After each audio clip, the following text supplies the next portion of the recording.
프랑스 파리의 화려한 미슐랭 레스토랑에서 일하는 한 요리사가 있었습니다. 그의 이름은 앙투안. 그는 프랑스 요리의 전통과 격식을 무엇보다 중요하게 생각하는 전형적인 프랑스 요리사였죠. 완벽한 플레이팅, 우아한 테이블 매너, 그리고 몇 시간에 걸쳐 즐기는 정찬 문화를 자랑스럽게 여기며 살아온 그에게 머나먼 동양의 작은 나라, 한국에서 일어날 놀라운 경험을 그는 아직 모르고 있었습니다. 1. 프롤로그 라면에 대한 첫 오해. 안녕하세요. 제 이름은 앙투안입니다. 파리에서 미슐랭 레스토랑의 수셰프로 일하고 있어요. 어느 날 저녁 집에 돌아와 넷플릭스에서 한국 드라마를 보고 있었는데 정말 충격적인 장면을 보게 되었습니다. 드라마 속 주인공들이 작은 알루미늄 냄비에서 직접 국수 같은 것을 먹고 있는 거예요. 프랑스에서는 상상할 수도 없는 일이었습니다.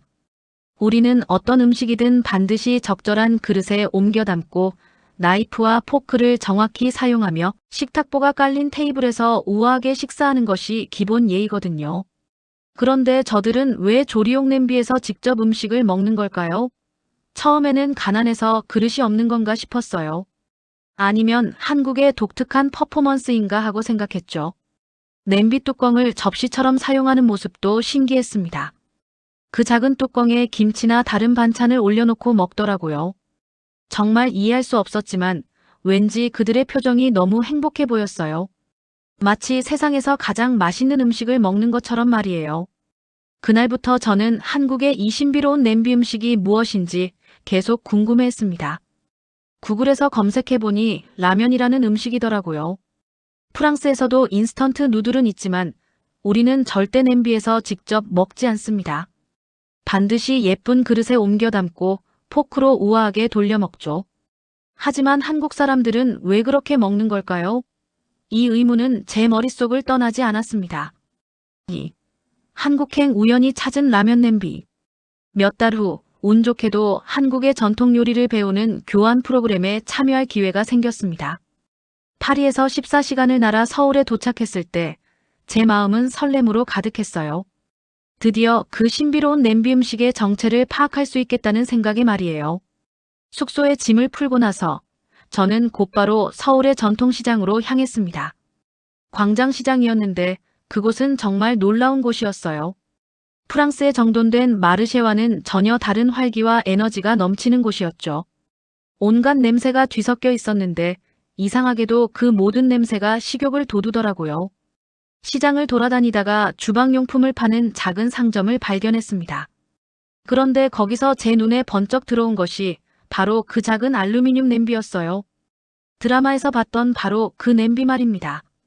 크기도 다양했는데 1인용부터 4인용까지 있더라고요. 이게 뭔가요? 제가 서툰 영어로 물어보니 상인 아저씨가 환한 웃음을 지으며 답해 주셨어요. 아, 이거 라면 냄비야. 라면 먹을 때 쓰는 거지. 한국 사람이면 누구나 하나씩은 가지고 있어. 그러면서 냄비를 들어 보이시는데 정말 가벼웠어요.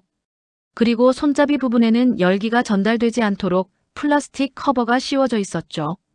이 냄비로 요리를 하면 왜 그릇에 옮기지 않고 바로 먹나요? 제가 물어보니 아저씨는 크게 웃으시면서 그게 맛있거든. 뜨거울 때 바로 먹어야 제맛이야. 라고 하셨어요. 그 말을 듣는 순간 제 호기심은 더욱 커졌습니다. 프랑스 요리에서는 적정한 온도로 식혀서 내놓는 것이 원칙인데 한국에서는 뜨거울 때 바로 먹는 게 중요하다니요. 저는 그 자리에서 라면 냄비 하나를 샀습니다. 1인용 작은 사이즈로 말이에요. 상인 아저씨는 한국 사람 다 됐네. 라며 웃어주셨죠. 3. 첫 경험 냄비째 라면 시식. 다음 날 저는 용기를 내어 명동의 한 작은 식당에 들어갔습니다. 메뉴판을 보니 온통 한글이어서 무엇을 주문해야 할지 막막했어요. 그때 옆 테이블에서 바로 그 냄비 음식을 먹고 있는 사람들을 발견했습니다. 저것 주세요. 제가 손가락으로 가리키며 말하니 사장님이 라면이요? 라고 되물으셨어요. 네, 라면이요. 제가 힘차게 대답했죠. 몇 분 후 정말로 그 작은 알루미늄 냄비가 제 테이블 위에 올라왔습니다. 김이 모락모락 나는 빨간 국물 위에 노란 면발과 파, 그리고 반숙 계란 하나가 떠 있었어요. 처음에는 어떻게 먹어야 할지 몰라서 당황했습니다. 젓가락도 익숙하지 않았고 무엇보다 냄비가 너무 뜨거웠거든요. 그런 제 모습을 본 옆 테이블 아주머니가 친절하게 도와주셨어요. 뚜껑을 이렇게 뒤집어서 받침으로 쓰고 김치는 여기에 올려놓고 먹어. 면은 후루룩 소리 내면서 먹어도 돼. 첫 한 젓가락을 입에 넣는 순간 저는 정말 깜짝 놀랐습니다. 뜨거운 국물이 입안 가득 퍼지면서 얼큰하면서도 깊은 맛이 느껴졌어요. 프랑스의 어떤 수프와도 다른 강렬한 맛이었죠. 매콤하면서도 감칠맛이 있고 면발의 쫄깃한 식감까지. 정말 놀라웠습니다. 더 놀라운 것은 냄비에서 직접 먹으니 계속 뜨거운 상태를 유지할 수 있다는 점이었어요. 프랑스에서는 음식이 식으면 그냥 차갑게 먹거나 다시 데우는데 라면은 끝까지 뜨거운 상태로 먹을 수 있었습니다. 그리고 그 뜨거운 온도가 맛을 더욱 살려주는 것 같았어요. 냄비 바닥까지 깨끗하게 먹고 나니 왠지 모르게 마음이 따뜻해졌습니다. 단순히 배가 불렀던 것이 아니라 마음까지 채워지는 느낌이었어요. 이것이 바로 한국 사람들이 그렇게 행복한 표정으로 라면을 먹는 이유구나 싶었죠. 4. 문화 충격 스피드의 미학. 며칠 후 저는 한국의 요리 프로그램에서 만난 친구 민수에게 라면 문화에 대해 더 자세히 물어봤습니다. 왜 한국 사람들은 굳이 냄비에서 라면을 먹나요? 그릇에 옮기면 더 우아하지 않을까요? 민수는 웃으면서 대답했어요. 앙투안, 라면의 핵심은 스피드야. 빨리 끓여서 뜨거울 때 빨리 먹는 거지. 그릇에 옮기는 시간에 면이 불어버리고 국물이 식어버려. 라면은 타이밍이 생명이거든. 그 말을 듣고 저는 충격을 받았어요. 프랑스 요리는 정반대거든요. 우리는 몇 시간씩 걸려서 요리하고 식사도 여유롭게 2-3시간에 걸쳐 즐깁니다. 코스별로 나누어서 각각의 요리를 충분히 음미하면서 먹죠.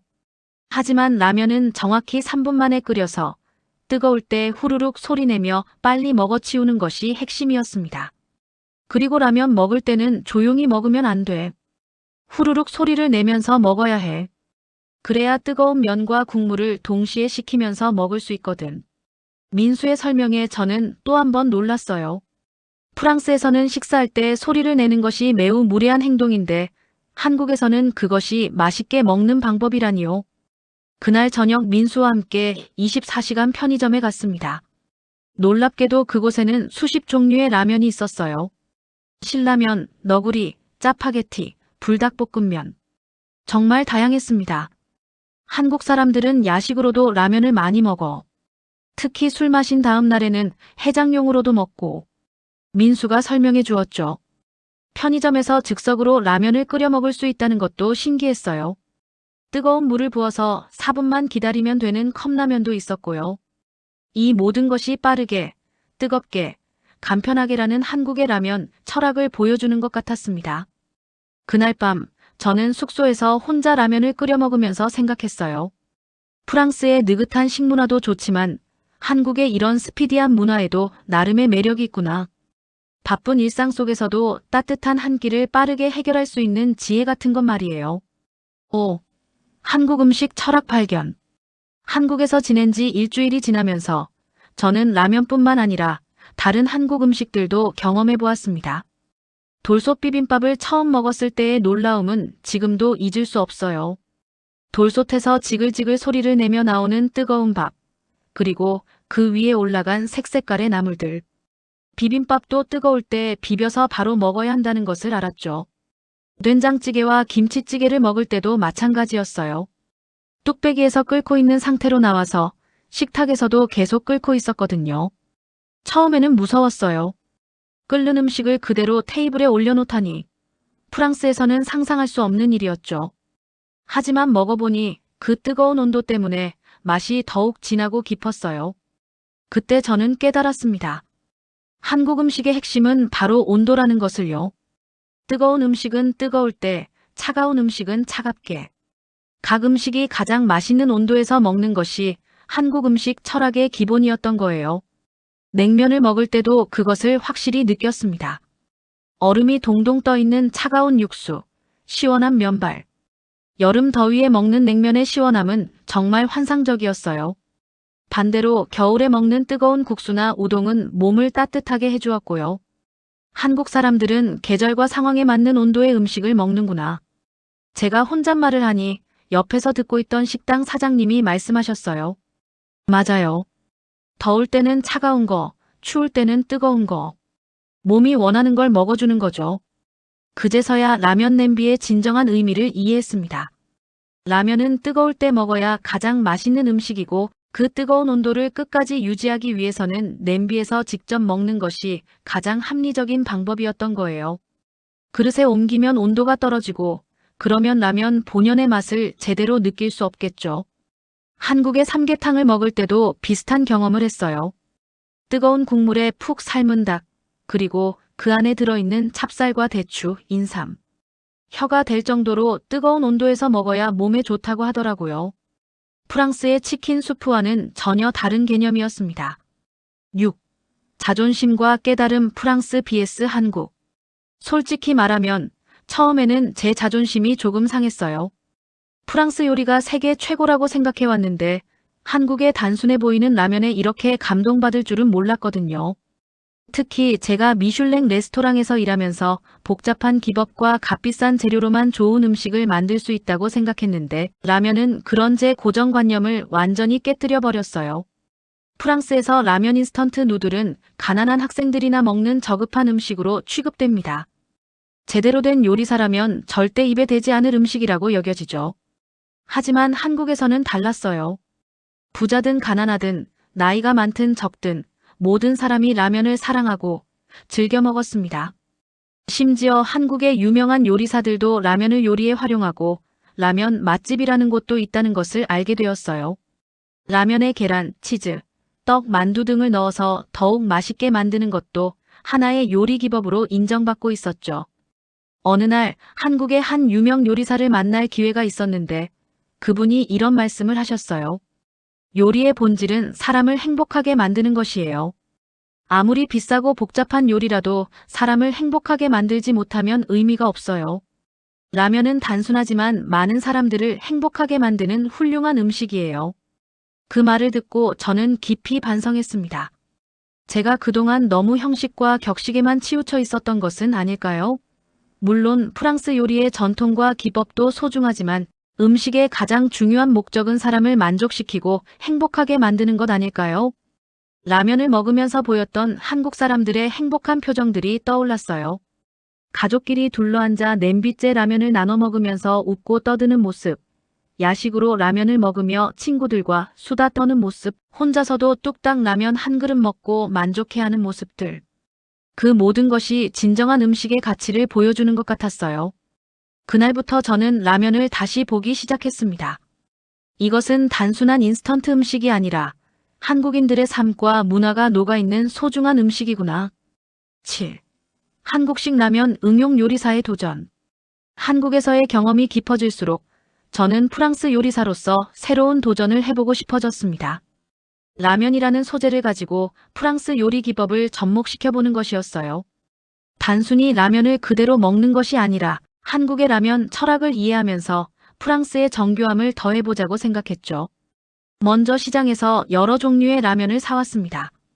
신라면, 짜파게티, 진라면, 불닭볶음면. 각각의 특징을 파악해보고 싶었어요.